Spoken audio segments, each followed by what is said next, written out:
दोस्तों नमस्कार। आज की वीडियो में आप पढ़ेंगे कक्षा 6 की एनसीईआरटी पृथ्वी हमारा आवास का अध्याय 2 ग्लोब अक्षांश एवं देशांतर। तो आइए शुरू करते हैं आज का वीडियो। दोस्तों पिछले अध्याय का रिव्यू देख लेते हैं। पिछले अध्याय में आप पृथ्वी के आकार के बारे में पढ़ चुके हैं। इसमें हमने ये जाना था कि हमारी पृथ्वी गोलाकार नहीं है, यह उत्तर और दक्षिण ध्रुवों पे थोड़ी चपटी है और मध्य में थोड़ी उभरी हुई है। और आप इसको कल्पना कर सकते हैं कि यह कैसी दिखती है। तो इस संबंध में जानकारी के लिए आपको ग्लोब के बारे में देखना होगा, यानी ग्लोब दोस्तों क्या होता है। तो ग्लोब पृथ्वी के आकार की एक संरचना होती है और ग्लोब बड़ा भी हो सकता है और छोटा भी हो सकता है। कुछ ग्लोब पॉकेट में रखने योग्य पॉकेट ग्लोब होते हैं और कुछ ग्लोब गुब्बारे जैसे होते हैं जिनमें हवा भरकर उन्हें आसानी से एक दूसरे स्थान पर ले जाया जा सकता है। और ग्लोब स्थिर नहीं होते हैं, इसे उसी प्रकार घुमाया जा सकता है जैसे कुम्हार का पहिया या लट्टू घूमता है। और ग्लोब की सबसे खास बात क्या होती है, तो यहाँ पर दोस्तों ग्लोब में देश, महाद्वीप और महासागरों को उनके सही आकार के अनुपात में दिखाया जाता है। यानी ग्लोब पर जो भी देश, महादेश और महासागरों की आकृतियां होती हैं वो एक अनुपात में दर्शाई जाती हैं ताकि हम आसानी से उन्हें समझ सकें। और साइड में देखिए ये आपको एक ग्लोब का चित्र भी दिख रहा है। ग्लोब इसी प्रकार से होता है। तो ये झुका क्यों होता है इसके बारे में आपको जानते हैं कि एक सुई होती है ग्लोब में, झुकी हुई अवस्था में स्थित होती है। एक सुई या धुरी होती है जिससे ग्लोब एक झुकी हुई अवस्था में स्थित होता है। इसे अक्ष या एक्सिस कहा जाता है। ग्लोब पर वे दो बिंदु जिनसे होकर सुई गुजरती है वो उत्तरी ध्रुव और दक्षिणी ध्रुव कहे जाते हैं। तो जो ग्लोब होता है हमारा एक अक्ष पे झुका हुआ होता है और जिन बिंदुओं से ये अक्ष गुजरते हैं उन्हीं को उत्तरी और दक्षिणी ध्रुव कहा जाता है। ग्लोब की इस सुई के चारों ओर पृथ्वी की भांति पश्चिम से पूर्व की ओर घुमाया जा सकता है, लेकिन इन दोनों में एक अंतर है। पृथ्वी पर वास्तव में ऐसी कोई सुई नहीं होती है और यह अपने अक्ष पर चारों ओर ऐसे ही घूमती रहती है। और ये जो अक्ष हमने निर्धारित किया है या कल्पना किया है वो एक काल्पनिक रेखा होती है। एक और काल्पनिक रेखा होती है जो ग्लोब को दो बराबर भागों में बांटती है, इसे विषुवत वृत्त कहा जाता है। तो दोस्तों ये जो विषुवत वृत्त होता है ये पृथ्वी के उत्तर में स्थित आधे भाग को उत्तरी गोलार्ध और दक्षिण में आधे भाग को दक्षिणी गोलार्ध कहा जाता है। और जो बीच में स्थित रेखा है उसको विषुवत रेखा, विषुवत वृत्त या भूमध्य रेखा कहा जाता है। विषुवत वृत्त जो है दोस्तों वो पृथ्वी पर एक काल्पनिक वृत्त बनाती है और यह पृथ्वी पर विभिन्न स्थानों की स्थिति दर्शाने का सबसे महत्वपूर्ण संदर्भ बिंदु होता है। याद रखिएगा भूमध्य रेखा या विषुवत वृत्त जो होता है वो पृथ्वी को दो बराबर भागों में उत्तरी और दक्षिणी भाग में बांटती है। उत्तरी भाग को उत्तरी गोलार्ध कहा जाता है और दक्षिण वाले आधे भाग को दक्षिणी गोलार्ध कहा जाता है। विषुवत वृत्त कोई ऐसी रेखा खींची नहीं गई है, यह अध्ययन की सुविधा की दृष्टि से एक काल्पनिक रेखा मानी गई है जो कि संपूर्ण पृथ्वी पर एक काल्पनिक वृत्त बनाती है। और ये रेखा पृथ्वी पर विभिन्न स्थानों की स्थिति दर्शाने के लिए सबसे महत्वपूर्ण होती है। विषुवत वृत्त से ध्रुवों तक स्थित सभी समांतर वृत्तों को अक्षांश या समांतर रेखाएं कहा जाता है। अक्षांश आप जान लीजिए। तो ये देखिए दोस्तों ये विषुवत रेखा है जिसको 0 डिग्री अक्षांश कहा जाता है और इसके समानांतर में जैसे ये रेखा हुई और ये रेखा, इन सबको अक्षांश या समानांतर रेखाएं कहा जाता है। और अक्षांश को अंश यानी डिग्री में मापा जाता है। विषुवत वृत्त जो होता है विषुवत वृत्त ये 0 डिग्री अक्षांश या 0 अंश अक्षांश को दर्शाता है क्योंकि ये पूरी तरह से पृथ्वी के बीचों बीच एक काल्पनिक रेखा है। और जो है कि विषुवत वृत्त से दोनों तरफ ध्रुवों के बीच की दूरी के चारों ओर के वृत्त का 1/4 है, अतः इसका माप 360 डिग्री का 1/4 यानी 90 डिग्री होगा। इस प्रकार 90 डिग्री उत्तरी अक्षांश उत्तरी ध्रुव को दर्शाता है और 90 डिग्री दक्षिणी अक्षांश दक्षिण ध्रुव को। तो जब आप मान लिए कि विषुवत वृत्त 0 अक्षांश को दर्शाता है और विषुवत वृत्त से दोनों तरफ ध्रुवों के बीच की दूरी पृथ्वी के चारों ओर के वृत्त की 1/4 है, यानी जब आप विषुवत वृत्त के मिड पॉइंट से एक ध्रुवों की तरफ एक रेखा खींचेंगे तो वो लंबवत रेखा होगा, यानी 90 डिग्री अंश बनेगा और 90 डिग्री अंश उत्तरी अक्षांश को और 90 डिग्री दक्षिणी अक्षांश दक्षिणी ध्रुव को दर्शाएगा। तो एक प्रकार से आपने समझ लिया, विषुवत वृत्त के उत्तर की ओर सभी समानांतर रेखाएं उत्तरी अक्षांश कही जाती हैं और विषुवत वृत्त के दक्षिण में सभी समानांतर रेखाएं दक्षिणी अक्षांश कही जाती हैं। और प्रत्येक अक्षांश के मान के साथ उसकी दिशा भी लिखी जाती है। जैसे जो विषुवत रेखा के उत्तर में होती है उनको उत्तरी अक्षांश या दक्षिण में होती है तो दक्षिणी अक्षांश से व्यक्त किया जाता है। एक उदाहरण देखिए दोस्तों, महाराष्ट्र में चंद्रपुर एवं ब्राजील जो दक्षिण अमेरिका में है, बोलो होरिजेंटो दोनों एक ही अक्षांश यानी 20 डिग्री अंश पर स्थित हैं। जो हमने उदाहरण दिया ये कि महाराष्ट्र में जो चंद्रपुर जगह है और ब्राजील दक्षिण अफ्रीका में बोलो होरिजेंटो दोनों एक ही अक्षांश 20 अंश पर स्थित हैं, लेकिन चंद्रपुर जो है विषुवत वृत्त के 20 डिग्री उत्तर में स्थित है और बोलो होरिजेंटे विषुवत वृत्त के 20 डिग्री दक्षिण में स्थित है। इसलिए हम कह सकते हैं कि महाराष्ट्र का जो चंद्रपुर है वो 20 डिग्री उत्तरी अक्षांश पर और बोलो होरिजेंटे 20 डिग्री दक्षिणी अक्षांश पर स्थित है।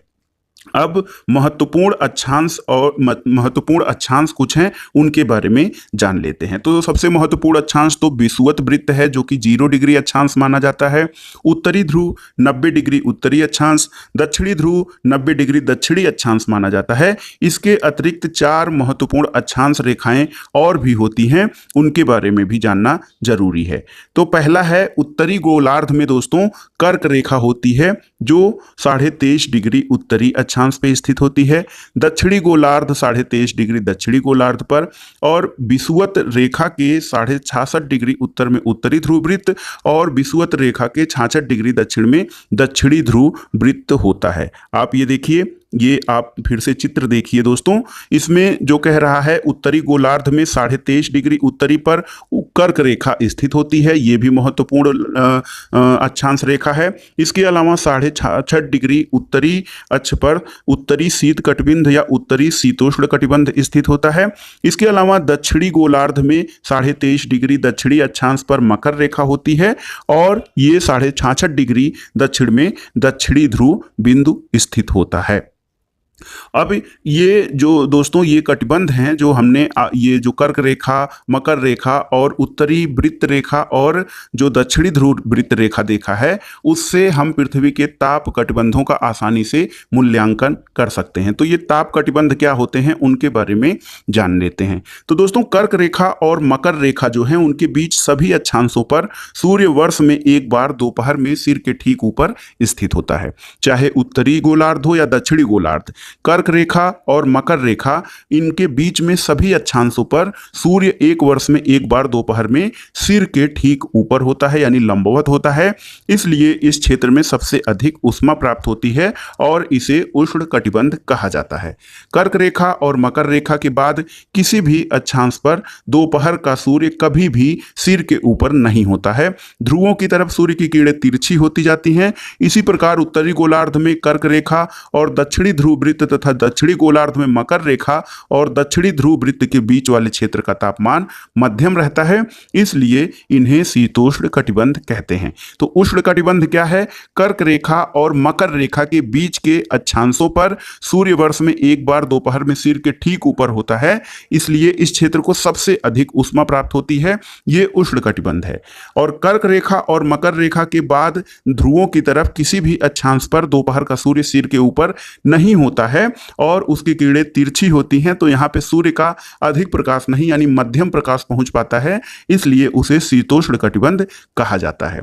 अब आइए देखते हैं उत्तरी गोलार्ध में उत्तरी ध्रुव वृत्त और दक्षिणी ध्रुव तथा दक्षिणी गोलार्ध में दक्षिणी ध्रुव वृत्त और दक्षिणी ध्रुव के बीच के क्षेत्र में ठंड बहुत अधिक होती है, क्योंकि यहाँ पर सूर्य क्षितिज से ज़्यादा ऊपर नहीं आ पाता है, इसलिए ये शीत कटिबंध कहे जाते हैं। तो आपने 3 कटिबंधों के बारे में जान लिया, उष्ण कटिबंध, शीतोष्ण कटिबंध और शीत कटिबंध। शीत कटिबंध उत्तरी गोलार्ध में जो उत्तरी ध्रुव वृत्त है, उत्तरी ध्रुव वृत्त आप जानते हैं 66.5 डिग्री उत्तरी अक्षांश और दक्षिणी ध्रुव वृत्त जो है वो 66.5 डिग्री दक्षिणी अक्षांश होता है। उनके यानी उत्तरी ध्रुव वृत्त 66.5 डिग्री उत्तरी अक्षांश से लेकर ध्रुवों के बीच और 66.5 डिग्री दक्षिणी अक्षांश से लेकर दक्षिणी ध्रुव के बीच इस क्षेत्र में ठंड बहुत अधिक होती है। यहाँ पर सूर्य की किरणें या क्षितिज से बहुत ज़्यादा ऊपर नहीं आ पाती हैं, इसलिए यहाँ पर वर्ष भर अत्यधिक ठंड रहती है और ये शीत कटिबंध कहे जाते हैं।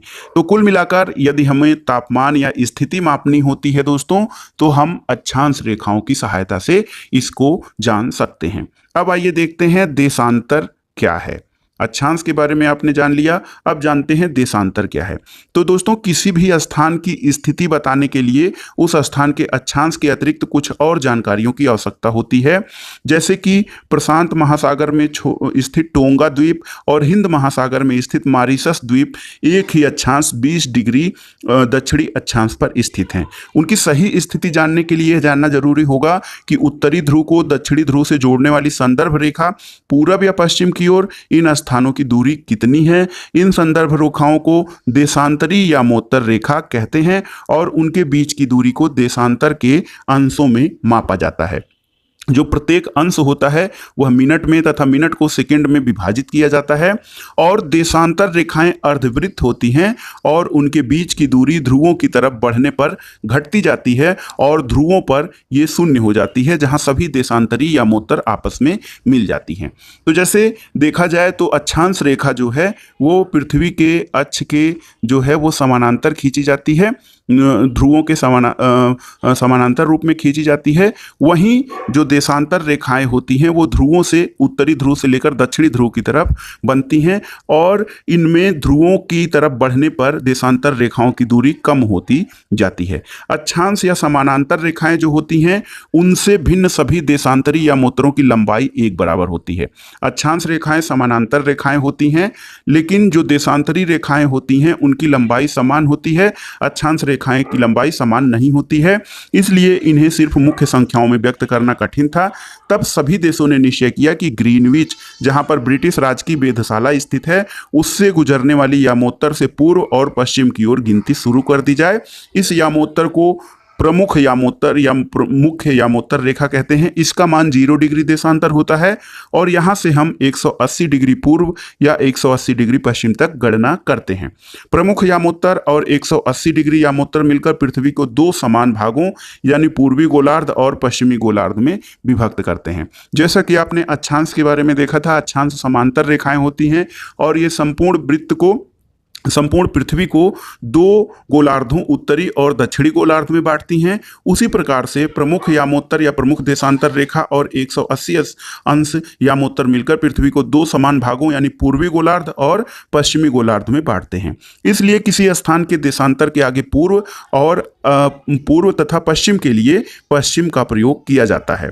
और दोस्तों ये बहुत महत्वपूर्ण होगा आपके लिए जानना कि 180 डिग्री पूर्व और 180 डिग्री पश्चिम यामोत्तर रेखा एक ही बिंदु पर या एक ही रेखा पर स्थित हैं। अब ग्लोब पर अक्षांश रेखाओं और देशांतरी यामोत्तर रेखाओं के द्वारा बनी गई एक ग्रिड को देखते हैं। तो जब हम इस ग्रिड को देखते हैं तो किसी स्थान के अक्षांश एवं देशांतर की सही जानकारी हो तो ग्लोब पर आप उस स्थान का पता आसानी से लगा सकते हैं। उदाहरण के लिए दोस्तों, असम में धुबरी जो है वो 26 डिग्री उत्तरी अक्षांश और 90 डिग्री पूर्वी देशांतर पर स्थित है। अब हम उस बिंदु को देखें जहां ये दोनों रेखाएं एक दूसरे को काटती हैं, तो यह बिंदु धुबरी की सही स्थिति को दर्शाएगा। इसको समझने के लिए कागज पर समान दूरी वाली क्षैतिज और ऊर्ध्वाधर रेखाएं खींचकर आप इनको आसानी से समझ सकते हैं। अब आइए जानते हैं दोस्तों, ये जो हमारा देशांतर होता है ये समय को किस प्रकार से निर्धारित करता है।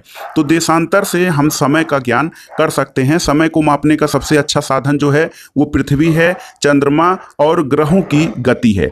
सूर्य, पृथ्वी, चंद्रमा और ग्रहों की गति के आधार पर हम देशांतर और समय को ज्ञात कर सकते हैं। सूर्योदय और सूर्यास्त प्रतिदिन होता है, इसलिए स्वाभाविक है कि पूरे विश्व में समय के निर्धारण का सबसे अच्छा साधन है। स्थानीय समय का अनुमान सूर्य के द्वारा बनने वाली परछाई से लगाया जाता है, जो दोपहर में सबसे छोटी और सूर्योदय और सूर्यास्त के समय सबसे लंबी होती है। ग्रीनविच या प्रधान यामोत्तर रेखा पर स्थित प्रमुख यामोत्तर सूर्य जिस समय आकाश के सबसे ऊंचे बिंदु पर होता है, उस समय यामोत्तर पर स्थित सभी स्थानों पर दोपहर होता है। चूंकि पृथ्वी पश्चिम से पूर्व की ओर चक्कर लगाती है, अतः वो स्थान ग्रीनविच के पूर्व में होते हैं। उनका समय ग्रीनविच समय से आगे होगा तथा जो पश्चिम में है उनका समय पीछे होगा। समझिए दोस्तों, जो ग्रीनविच मीन टाइम है उसका अर्थात उसका अर्थ ऐसे लगाया जा सकता है, उसके पूर्व और पश्चिम में आप उसका निर्धारण कर सकते हैं। पृथ्वी पश्चिम से पूरब की ओर चक्कर लगाती है, वे स्थान जो ग्रीनविच के पूरब में होते हैं उनका समय ग्रीनविच से आगे होता है, और जो स्थान पश्चिम में होते हैं उनका समय ग्रीनविच से पीछे होते हैं। समय के अंतर की दर की गणना कुछ एक विधि है उससे की जा सकती है। जैसे एक गणना करिए, पृथ्वी लगभग 24 घंटे पे अपने अक्ष पर 360 डिग्री घूम जाती है, अर्थात 1 घंटे में वह 15 अंश घूमती है और 4 मिनट में 1 अंश घूमती है। इस प्रकार जब ग्रीनविच पर दोपहर के 12 बजते हैं तब ग्रीनविच से 15 डिग्री पूर्व में समय होगा 15 × 4 यानी 60 मिनट, अर्थात ग्रीनविच के समय से 1 घंटा आगे। पूरब में जो समय होगा वो ग्रीनविच के समय से 1 घंटा आगे होगा और जहां दोपहर का 1 बजा होगा, लेकिन ग्रीनविच से 15 डिग्री पश्चिम का समय ग्रीनविच से 1 घंटा पीछे होगा, वहां सुबह के 11 बज रहे होंगे।